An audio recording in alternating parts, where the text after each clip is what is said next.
Hello, Marion University Writing Center. This is Aaron Wilder, and I'm here to take you on a quick tour of Microsoft Teams. So Microsoft Teams can be found by going to office.com, or if you have it on your desktop, as you can do, downloading it through your desktop and just clicking on Microsoft Teams. You need internet access, but other than that, it's pretty much automatic. So you open up Microsoft Teams and you'll be asked to click on Marion University Writing Center's Teams page. So what you'll see when you get into the Teams page are, over on the left, a series of potential things that you can click on. So you have some overall files, you have some different programs, you have meetings that you can have in Microsoft Teams, you have assignments that you can find in Microsoft Teams here.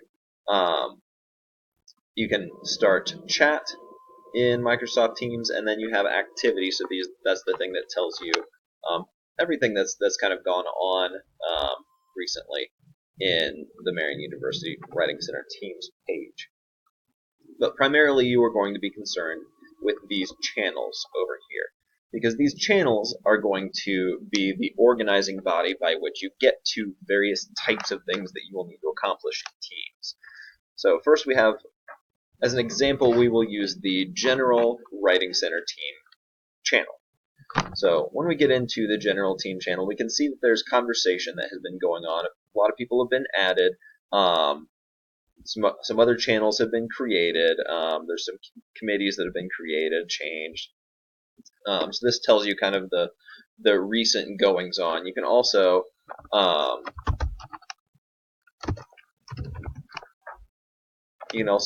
tell people hey, or let them know what's going on with something. This is a time when you can ask to place where you can ask to switch shifts, kind of like we did on GroupMe previously. So I'm going to say hi to Mark, and that's going to send him an email letting him know that somebody has reached out to him on Teams. The other thing that's in here is files. So this is a place where we're going to find some kind of like generic files for the Writing Center. So things like key Writing Center terms, tutor processes and procedures, tutor coordinator processes and procedures, and then the Writing Center contact information sheet. These are Excel and Word online files, so anybody can edit these at any time. All they have to do is check it out by clicking this Edit tab, and then you can go in and change some of this information. So I could add Juan Carlos's email in here, for instance. Once you close, it takes you right back here. So we can ignore the PLC notebook and look right here at monthly meetings. So this is so after we get through the first three here, which are present on every single channel, we start getting into what's called component programs. So component programs can be added at will to a Microsoft Teams page.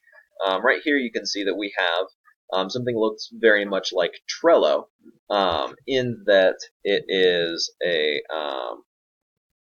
so here, let's go to the student leaderboard one so you can see our planner. So this is Planner. It looks very much like Trello in that we have buckets, then we have tasks, and then within those tasks we can create checklists, we can add people to those checklists, assign tasks, add attachments, etc. This is one of the ways that we're going to be that we typically organize tasks and assign them to people and ensure that they're completed in the Marion University Writing Center. But these component programs, if you click on this plus sign, then you can see the breadth of things that Teams has to offer. So all of these programs can be added into Microsoft Teams at will, and then you can utilize them within Teams. So let's say that we wanted to create a form that everybody can fill out for some particular purpose. We're just going to call it a blank form, and then we're going to save. So after a second, we will see that we have our blank form here, and then we can add new forms and edit those forms within Microsoft Teams. We're going to remove that because we do not need it currently.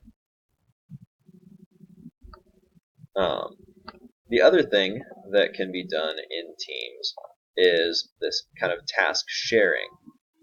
So in the client report forms folder, for instance, we have the client report form template and a Excel file, an Excel online file where tutor coordinators can file incomplete client report forms.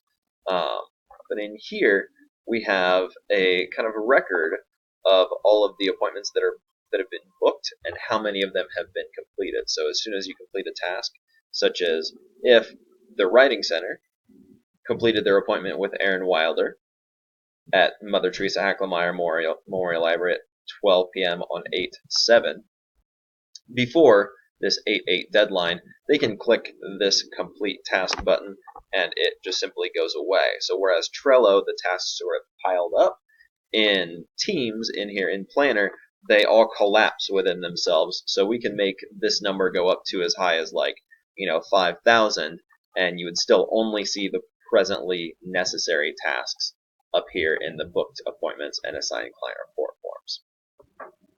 So this has been a general overview of Teams. Here are the committees, by the way. If you have any questions, please feel free to just go on here and play around a little while. Also, you can always just ask Aaron Wilder or someone on the student leaderboard if you have questions about Teams. Thank you very much.